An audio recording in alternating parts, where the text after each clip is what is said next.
जंगल, पेड़, बाग, फूल और शहर बार बार आते हैं, बल्कि ये प्रकृति और समाज के इन अवयवों के प्रति उनके प्रेम की प्रतिबद्धता है। उनकी ये कविताएं हमारे समय का सच बयान करने वाली कविताएं हैं। हमारे समय में जब विपक्ष और अल्पसंख्यकों के द्वारा हो रहे प्रतिरोध दर्ज किए जाने के बजाय उनके अस्तित्व में ही ना होने को परिलक्षित किया जाता है और उसका परिहास उड़ाया जाता है, ऐसे में उनकी कविता कहती है, मैं हरेपन में बोलती हूँ, आप मेरा अनुवाद हरितिमा में कर सकते हैं। जब आप मुझे चुप करेंगे, मैं कोपलों में उगाऊंगी, सबसे ज्यादा मुखर हो जाऊंगी मैं आपके मौन में। उनकी कविताएं गहरे अकेलेपन की पीड़ा से उपजी कविताएं हैं। उस अर्थ में ये पूंजीवादी व्यवस्था जनित एलिनेशन को दर्ज करती हैं कि किस प्रकार पूंजीवादी व्यवस्था ने व्यक्ति को अकेलेपन में ढकेल दिया। ऊपर से पूंजीवाद लोकतंत्र, अभिव्यक्ति की स्वतंत्रता और समाज के पक्ष में खड़ा नजर आता है, लेकिन असल में इसने आदमी और आदमी के बीच एक गहरी खाई खोद दी है, जहां अभिव्यक्ति के बड़े बड़े साधन होते हुए भी समाज और परिवार में आपसी संवाद समाप्त हो जाया जा रहा है। जब तक चाहे खेलते हैं, फिर तोड़ मरोड़ के फेंक देते हैं ये खिलौने। मैं सुनहरी सुबह की तलाश में एक संदली शाम को खोजती चली जा रही हूँ, जाने किस बहिश्त की आस में। मैं कहती हूँ और रोती हूँ और फिर दुखी होती हूँ।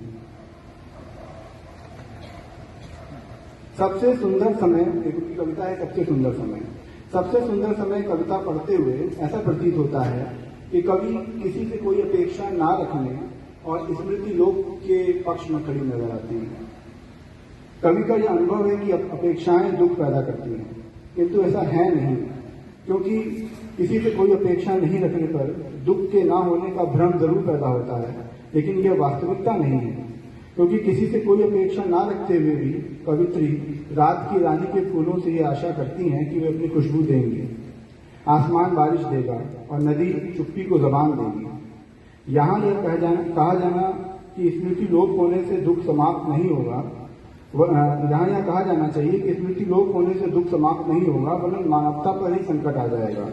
इस दुख में प्रकृति के विभिन्न अवयव अपना काम करते जाने का हौसला देते हैं, वो भी बिना किसी सम्मान के या पहचाने जाने की इच्छा के, जैसे रात की रानी के फूलों की खुशबू। एक दिन, ये कविता है एक दिन कविता माँ की अनुपस्थिति के शोक से उपजी कविता है। माएँ हमारे अस्तित्व और दुनिया के बीच एक झरोखे, एक खिड़की और कई बार दरवाजे की तरह होती हैं, जो बाहर का मौसम देखकर उस पार हमें भेजती हैं। लेकिन जब वे नहीं होती तो हमारे सामने एक ऊंची दीवार होती है, जिसे लांघ कर जाना होता है। दुख की अनुपस्थिति ही शाश्वत है, और जिसने ये समझ लिया वही सुखी है। एक और दूसरी कविता है उनकी गणेश कथा। गणेश कथा व्यक्तिगत जीवन से उपजी गहरे दुख और अवसाद के भाव की कविता है। असमय मृत्यु जीवन का सारा सौंदर्य खा जाती है, जबकि यह परम सत्य है और इसी में जीवन की पूर्णता भी है। जीवन का सारा सौंदर्य ही इस बात में है कि एक दिन सभी समाप्त हो जाएंगे, किंतु जीवन फिर भी बचा रहेगा अपनी संपूर्णता और विराटता के साथ। किंतु असमय मृत्यु जीवन की इसी विराटता को मृतक के परिवार के सामने किसी अलंघ्य पर्वत की तरह खड़ा कर देती है।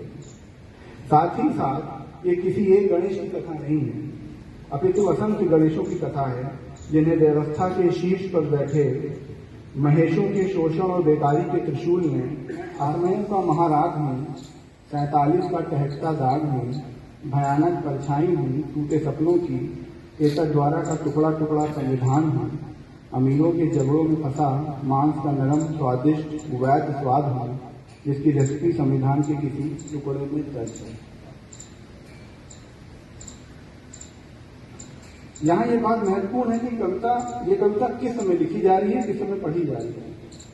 जिस समय हंसदेव के जंगलों के कटने के विरोध में देश भर में आंदोलन चल रहे हैं, जब बाघ संरक्षण के नाम पर टाइगर रिजर्वों के आदिवासियों को विस्थापित किए जाने के विरोध में हो रहे विरोधों के समाचार हम समाचार पत्रों में और न्यूज चैनल पे देख रहे हैं, सुन रहे हैं, ऐसे में कविता हमें अतीत की ऐसी ही अन्य घटनाओं की याद दिलाती है कि क्या हम बार बार ऐसी घटनाओं की पुनरावृत्ति देखते जाने के लिए अभिशप्त हैं, सिर्फ इसलिए कि कुछ लोगों ने बैठकर ये तय कर दिया है। इसी स्वर की कविता है इतिहास वीरान हुआ जाता है।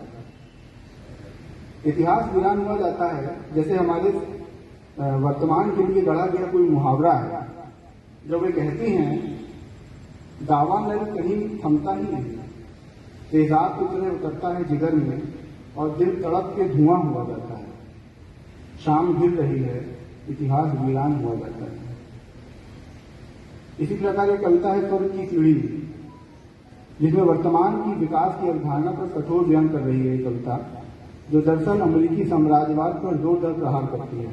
जो वे कहती हैं देव लोग हैं सुंदर, नाजुक गोरे चिट्टे, कुबेर से भी बड़ा खजाना लिए, पृथ्वी को दावानल के हवाले कर एक दिन मंगल और शुक्र पर बस जाएंगे।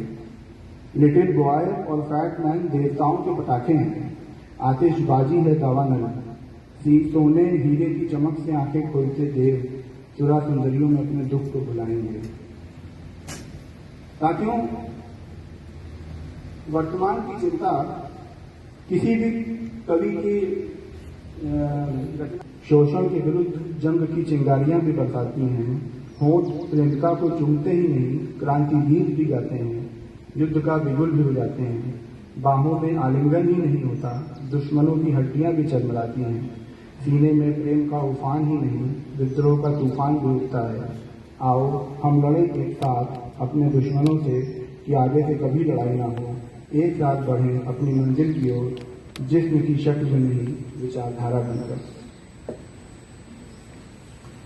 इसके अलावा एक बात और जो उनकी कविताओं को पढ़ते हुए बार बार मन में पहुंचती है, वो ये कि मृत्यु का जो शोक है उसकी कविताओं में